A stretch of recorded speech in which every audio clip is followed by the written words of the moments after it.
Pouvez-vous imaginer un homme capable d'abattre des géants d'un seul coup? Un prédateur qui transforme l'anneau en son royaume de destruction. Mike Tyson ne faisait pas que se battre, balayer, enseigner et terroriser, laissant sa marque indélébile sur l'histoire de la boxe. Dans l'histoire de la boxe, peu de figures ont suscité autant de respect, d'émerveillement et de fascination que Mike Tyson.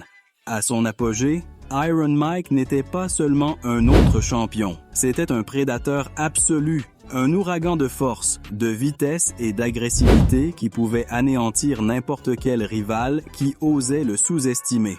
La simple mention de son nom dans les gymnases, les arènes ou même dans les conversations de rue a généré un silence plein de tension. Lui faire face signifiait plus que mesurer des compétences, c'était un affrontement direct avec un phénomène implacable. Sa réputation était claire. Celui qui parlait sans mesurer de mots à son sujet, qui faisait preuve d'arrogance ou d'insolence, était condamné à apprendre une leçon douloureuse, souvent irréversible. Le respect devant Tyson ne s'est pas demandé, il s'est imposé par des coups. Tout le monde dans cette salle aurait pu battre Mike Tyson. Mike Tyson est né pour se battre, ont déclaré certains analystes avec condescendance et ignorance. La réalité était bien plus effrayante. D'un seul coup, d'un coup contondant ou d'un gaucher précis, Tyson pourrait mettre un homme à terre incapable de se relever. Sa leçon était simple. La désobéissance ou l'insolence avait un prix très élevé. Iron Mike a enseigné à tout le monde que dans le ring, la célébrité, le record ou l'ego n'avaient pas d'importance. Seule la force, la vitesse et l'intelligence à détruire importaient. Ce voyage nous emmène à travers leurs combats les plus emblématiques, où l'arrogant a appris, souvent trop tard, que défier l'homme le plus méchant de la planète était une erreur monumentale. En janvier 1988, Tyson a affronté un vétéran légendaire, Larry Holmes. Cet homme, à la renommée établie et à la carrière remplie de victoires, avait oublié quelque chose d'essentiel. La gloire passée ne garantissait pas l'immunité contre un prédateur à son meilleur. Holmes, confiant et sûr de lui, a traité le jeune Tyson comme une recrue, quelqu'un qui pourrait être sous-estimé et manipulé. Il n'a toutefois pas compté sur la tempête qui approchait. Depuis que Tyson est entré sur le ring, sa fureur était tangible, irradiant une tension qui électrisait l'arène. Chaque mouvement de Holmes a été étudié, chaque réaction observée avec les yeux féroces du champion. Holmes a essayé de garder son fameux jab, une arme qu'il maîtrisait depuis des années, mais Tyson n'était pas un rival ordinaire. Il se déplaçait comme un félin traquant sa proie, calculant chaque pas, mesurant la distance et lançant des coups qui non seulement abîmaient, mais minaient le moral de l'adversaire. Chaque attaque était un rappel brutal que ni l'expérience ni la célébrité ne pouvaient vous protéger de la violence concentrée d'Iron Mike. Les dernières secondes du premier tour ont commencé à écrire la phrase pour Holmes. Tyson a augmenté la pression, coup après coup, jusqu'à ce que les jambes du vétéran cèdent, incapable de soutenir son corps face à la force du jeune champion. La foule retenait son souffle alors qu'elle assistait au crépuscule d'une légende, éclipsée par la brutalité d'un homme qui ne connaissait pas de bornes. Holmes ne s'est pas relevé de ce coup, et le monde a compris que Tyson n'a pas seulement gagné des combats, il les a détruits. Début 1991, Tyson avait un objectif clair, reconquérir le trône qu'il avait perdu face à Buster Douglas dans l'un des coups les plus surprenants de l'histoire de la boxe. Son chemin vers la rédemption l'a mené devant Donovan Razor Ruddock, un homme craint pour sa capacité à assommer d'un seul coup de poing. Sa gauche, surnommée The Smash, avait assommé des rivaux de tout calibre, et voilà qu'il s'apprêtait à ajouter le nom de Tyson à sa liste de victimes. La tension avant le match était presque tangible. Les deux hommes savaient qu'une seule erreur pouvait signifier la défaite, voire un coup qui allait changer l'histoire de leur vie. Dès la première campagne, Tyson a montré qu'il n'était pas là juste pour se battre. Il était là pour dominer, pour imposer son rythme et son agressivité calculée. Chaque combinaison, chaque uppercut et chaque gaucher avait un but. porter Ruddock, mesurer son endurance et exploiter ses faiblesses.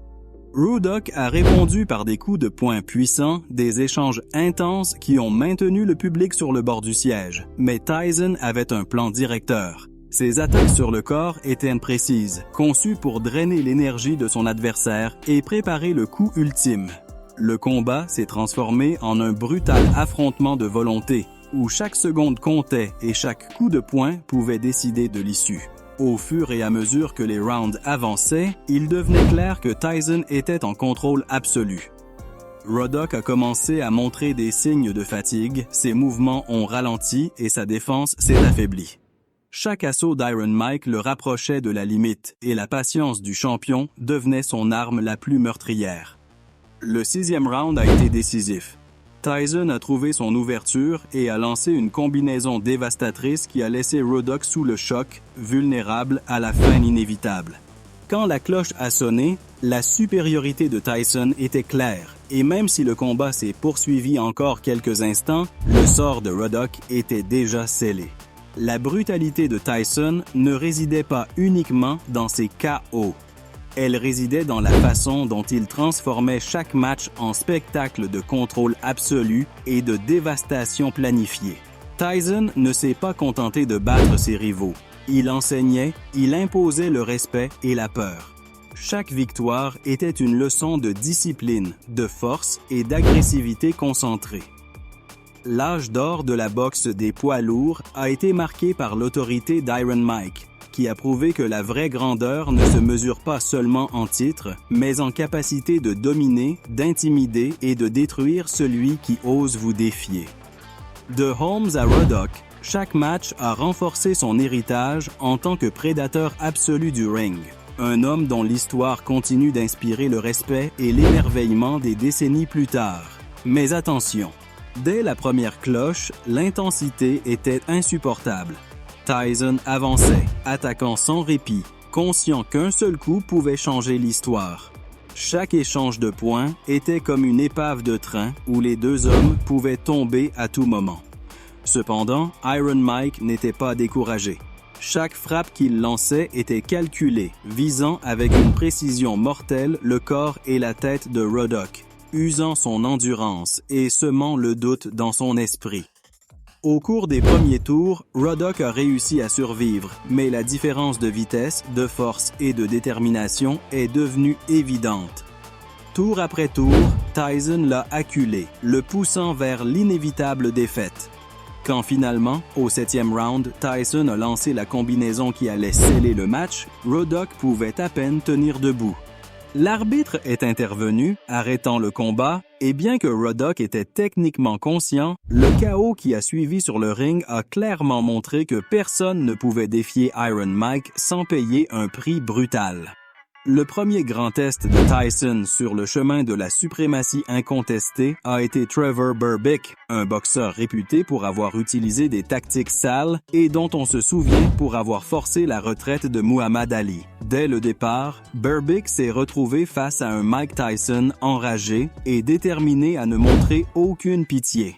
Chaque frappe de Tyson était un message. L'arrogance de Berbick ne serait pas tolérée. Gauche et droit dévastateur combinés à un jeu de jambes rapide et agressif, indiquant clairement qui a dominé le ring.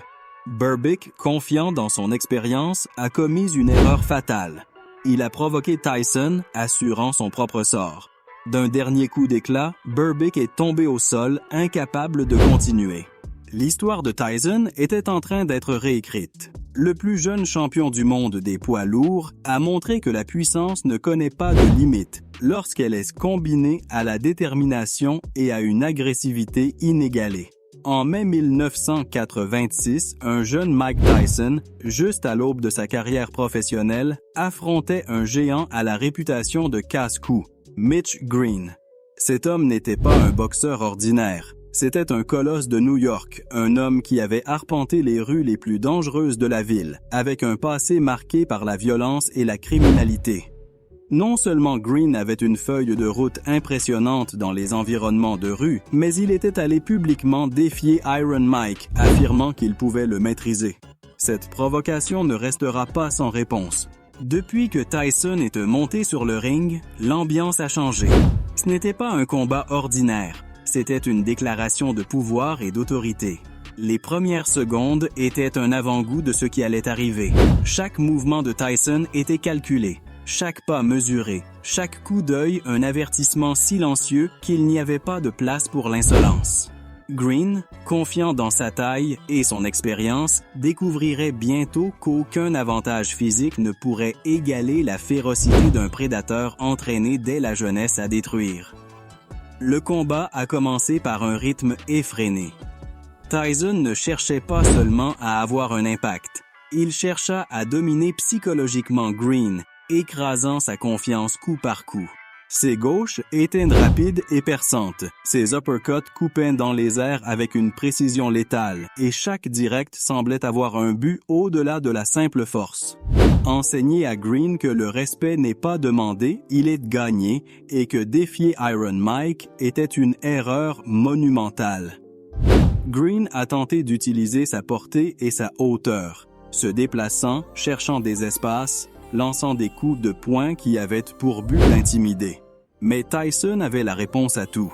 Chaque attaque de Green a été neutralisée avant de toucher sa cible, et chaque ouverture a été punie d'un coup de poing qui a rappelé au public que le jeune homme de Brooklyn n'était pas juste un autre boxeur, mais un phénomène en action.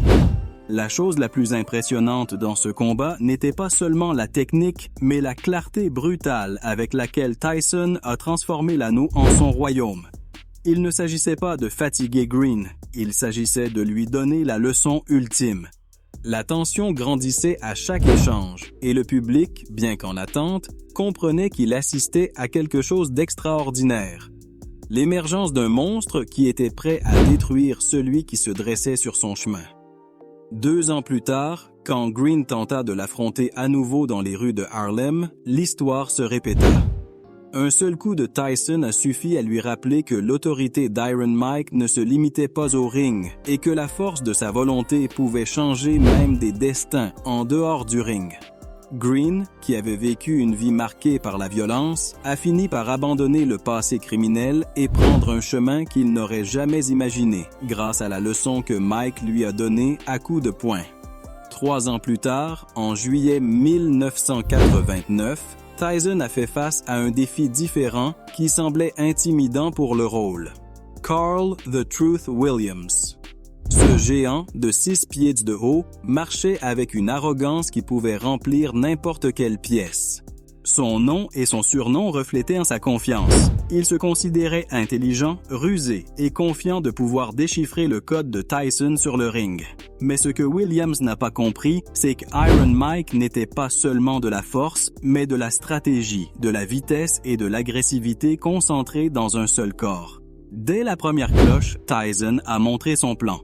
Il n'y aurait ni trêve ni concession. Chaque geste de Williams a été observé et anticipé. La moindre erreur serait punie avec la précision d'un chirurgien et la brutalité d'un prédateur. Tyson avança patiemment, mesurant la distance, traquant, observant le schéma d'attaque de Williams et attendant le moment exact pour frapper. Chaque jab qu'il lançait semblait percer l'air avec une intention destructrice. Chaque crochet au corps faisait trembler la résistance de Williams. Le public pouvait le sentir. L'arrogance du colosse était sur le point d'être écrasée. Williams a tenté de réagir, lançant des combinaisons qui en théorie pouvaient fonctionner, en s'appuyant sur sa portée et sa force. Mais Tyson n'était pas un rival ordinaire. Sa vitesse lui permettait d'entrer et de sortir, de frapper et de disparaître avant que son ennemi ne puisse contre-attaquer. À chaque impact, Williams a commencé à comprendre la réalité d'affronter un phénomène. La taille et le nom ne signifiaient rien pour la précision et l'instinct de tueur d'Iron Mike. Cette nuit-là, le colosse qui s'appelait La Vérité a été discrètement détruit. Il n'y a pas eu un seul coup qui n'a pas appris quelque chose. Il n'y a pas eu un moment de répit pour son ego gonflé à bloc. Tyson était à son meilleur. Jeune, rapide, imparable. Et à la fin du combat, le public n'avait pas seulement assisté à une victoire. Il avait été témoin de la démonstration absolue de ce que signifiait faire face à un prédateur absolu. 1987 marque un tournant dans la carrière de Mike Tyson. Il était déjà champion unifié, détenteur des ceintures WBA et WBC et était à un pas de devenir le champion incontesté des poids lourds. Son nom résonnait dans tous les coins de la boxe. Il était jeune, rapide, féroce et surtout imparable. Mais face à lui apparaissait un défi qui semblait intimidant sur le papier. Tony T.N.T. Tucker.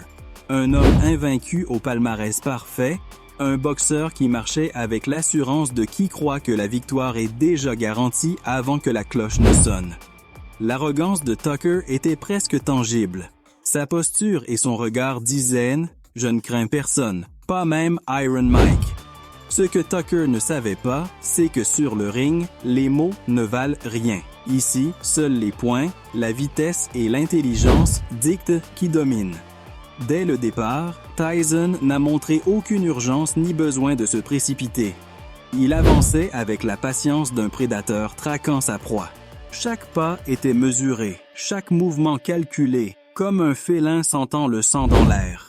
La technique de Mike n'était pas simplement la force brute, c'était la stratégie et la brutalité combinées. Chaque coup de poing lancé avait un but, chaque combinaison était conçue pour porter, confondre et éventuellement détruire.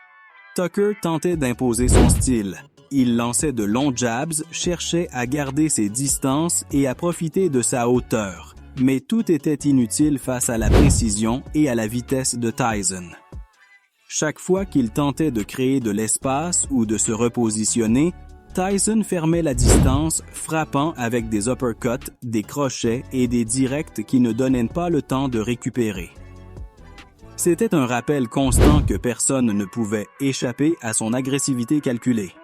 Le prédateur était en contrôle, et chaque frappe envoyée était une leçon de respect pour un adversaire qui pensait pouvoir sous-estimer son pouvoir. La tension dans le ring grandissait à chaque manche. Tyson n'avait pas besoin de mouvements exagérés ou de manifestations inutiles. Sa simple présence et sa façon de se cacher ont créé un climat de peur et d'anticipation. Tucker a essayé de tenir bon, de répondre par des frappes de portée, mais chaque tentative de contre-attaque s'est heurtée à plus de vitesse, plus de force et plus de douleur. La patience de Tyson était impressionnante. Il n'avait pas besoin de terminer le combat au premier round. Il pouvait user Tucker pendant plusieurs rounds, jauger ses réactions, trouver ses points faibles puis capitaliser au moment exact. C'était une leçon de domination absolue, une démonstration que même le plus grand, le plus fort ou le plus invaincu de ses rivaux ne pouvait pas résister aux assauts d'un champion avec l'esprit et les instincts d'un prédateur. Au fur et à mesure que les rounds progressaient, la réalité commençait à s'enfoncer sur Tucker.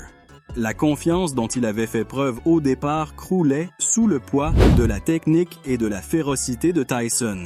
Chaque coup reçu non seulement le blessait physiquement, mais cela érodait son ego, sa sécurité et sa perception du contrôle. Ce qui semblait au début être un combat équilibré s'est transformé en spectacle de supériorité absolue. Tyson contrôlait le rythme, dictait les attaques et transformait chaque geste de Tucker en occasion de le punir. La vitesse de Mike, combinée à la précision de ses coupes de poing, a fait comprendre qu'il n'y avait pas de place à l'erreur ici, que tout excès de confiance pouvait coûter cher, très cher. Le 6e tour a été un tournant. Tucker, qui marchait autrefois avec arrogance, était maintenant épuisé, désorienté et conscient qu'il était contre quelque chose de plus grand que son habileté ou son dossier parfait. Il était contre une force de la nature, une machine de destruction parfaite. Chaque tentative de résistance se heurtait à un mur de coups qui non seulement punissait son corps, mais détruisait aussi son moral. Tyson n'était pas là juste pour gagner. Il était là pour enseigner, pour imposer sa volonté, pour montrer que sur le ring, comme dans la vie, l'arrogance et l'arrogance peuvent être létales.